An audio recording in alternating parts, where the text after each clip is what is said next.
किस विषय को लेकर यहाँ कोकड़ेश्वर आगमन हुआ है? आज प्रदेश के भारतीय जनता पार्टी के पितृपुरुष परम आदरणीय कुशाभाऊ ठाकरे जी, परम आदरणीय सुंदरलाल जी पटवा साहब का पुण्यतिथि का कार्यक्रम था। उस पर श्रद्धांजलि समारोह था।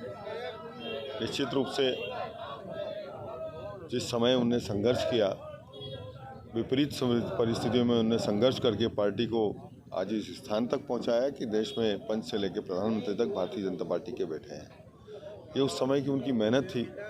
एक समय था जब माननीय ठाकरे जी ने नीमच से अपना काम शुरू किया।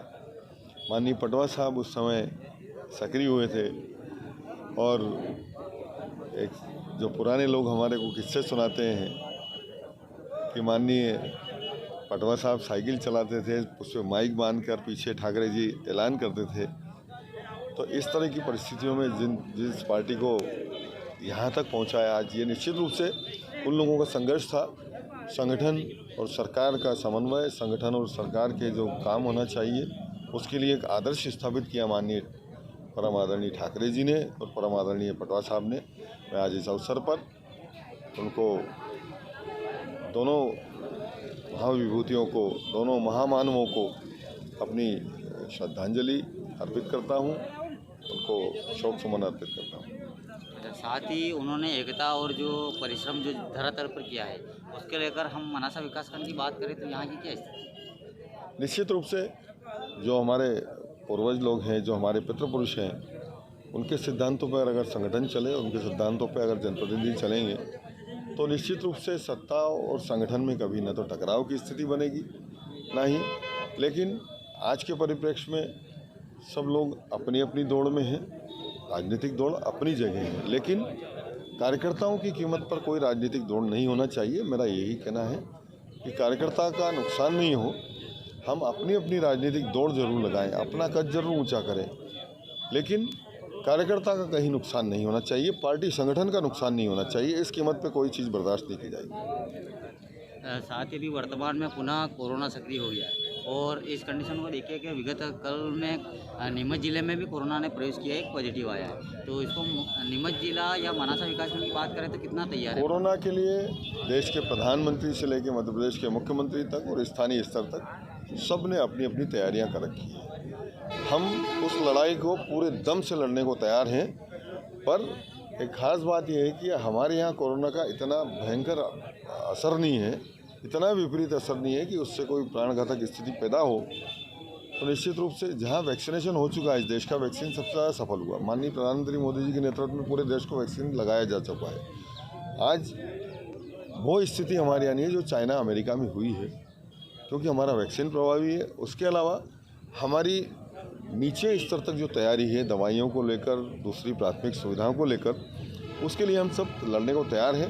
अब वैसा न तो समय आना है, न वैसा संकट हम झेलेंगे, हम उसको लड़ने के लिए तैयार हैं।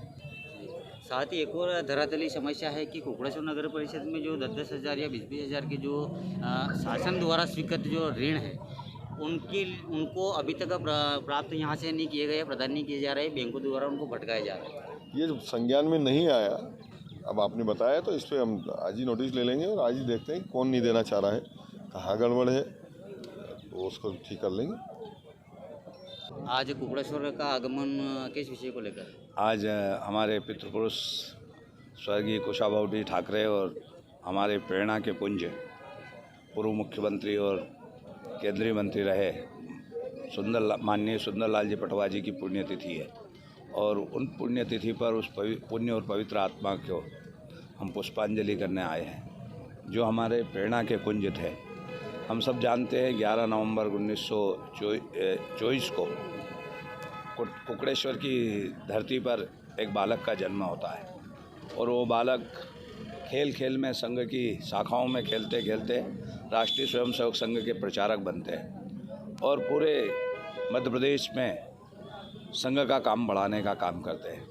और जब समय आता है तो वो राजनीति में प्रवेश करते हैं। जनता उन्हें आशीर्वाद देकर विधायक बना के भेजती है और सारे विधायक मिलकर उनको मुख्यमंत्री चुनते हैं और वो मुख्यमंत्री बनने के बाद जो सारी समस्याएं थी उनका धीरे धीरे मध्य प्रदेश की समस्याओं का निदान करते हैं। एक बार नहीं 2 बार मुख्यमंत्री बनते हैं। फिर केंद्र में स्वर्गीय अटल बिहारी वाजपेयी जी के साथ में वो केंद्रीय मंत्री रहते हैं और इस ज़िले को, इस प्रदेश को बहुत कुछ देने का काम स्वर्गीय सुंदरलाल जी पटवा जी ने किया। उनकी आज पुण्यतिथि है, उनके बताए हुए मार्ग पर हम चले, इसलिए आज हम प्रेरणा प्राप्त करने के लिए आए हैं। यहाँ नगर पंचायत के अध्यक्ष बहन उर्मिला महेंद्र पटवा जी ने ये एक उनकी पुण्यतिथि का कार्यक्रम रखा, सबको मिलाने का काम किया। मान्यवर सुंदरलाल जी पटवा जी भी यही करते थे, स्वर्गीय कुशाभाऊ ठाकरे भी यही करते थे। जो मोती पूरे प्रदेश में बिखरे थे, उनकी एक माला बनाई उनने और माँ भारती की सेवा में लगाई। तो आज बहन उर्मिला जी ने भी हम सबको, जिले के नए पुराने सब कार्यकर्ताओं को बुलाकर और उनकी पुण्यतिथि के अवसर पर मिलाने का काम किया है। और उनका एक शिष्य आज मध्य प्रदेश की मुख्यमंत्री बनकर जनता के सर्वहारा वर्ग के कल्याण के काम कर रहे हैं। तो हम भी यही आज उनको नमन करते हैं, उनसे यही प्रार्थना करते हैं, उनके बताए हुए हम मार्ग पर चलेंगे। कोई चलता पद चिन्हों पर, कोई पद चिन्ह बनाता है वही सूरमा इस जग में जो अपनी राह बनाता है। माननीय कुशाभाऊ जी ठाकरे जो केंद्रीय अध्यक्ष रहे पार्टी के, उनने पार्टी का काम बढ़ाया। माननीय सुंदरलाल जी पटवा जी, आज उनकी पुण्यतिथि पर हम उन्हें पुष्पांजलि अर्पित करते हैं, उन्हें श्रद्धांजलि अर्पित करते हैं। यही जब तक सूरज चांद रहेगा, इन महापुरुषों के नाम इस धरती पर रहेंगे। पुनः उन्हें प्रणाम, शुभ। आगामी वर्ष 2023 में जो विधानसभा के चुनाव मध्य प्रदेश में होना है, तो ऐसी स्थिति में आप अपने आप को किस स्थान पर पाते हैं? कार्यकर्ता हैं भारतीय जनता पार्टी के। आज विश्व की सबसे बड़ी पार्टी बन गई भारतीय जनता पार्टी। केंद्र में देव पुरुष नरेंद्र मोदी जी काम कर रहे हैं, प्रदेश में मुख्यमंत्री शिवराज सिंह चौहान काम कर रहे हैं। हम तीसरी बार जनता ने हमें आशीर्वाद देके भोपाल भेजा है, करोड़ों अरबों रुपए लाकर नीमच की चौपाल पर खर्च कर रहे हैं। मेडिकल कॉलेज हो, पायलट ट्रेनिंग सेंटर हो या CM राइस स्कूल हो, ये सब बनाने का काम कर रहे हैं। जनता निर्णय करती है, जनता वापस भारतीय जनता पार्टी की सरकार बनाएगी, क्योंकि हमारी कथनी और करने में अंतर नहीं है और हम अच्छे स्थान पर पाते हैं। अभी हमारी 1-to-1 हुई है मुख्यमंत्री जी से, उनने हमारी कहा है कि कमियां नहीं हैं और कुछ कमियां हैं तो वो भी दूर कर देंगे और सबका साथ, सबका विकास, सबका विश्वास लेकर चलते रहेंगे और भारतीय जनता पार्टी को बढ़ाते रहेंगे। धन्यवाद।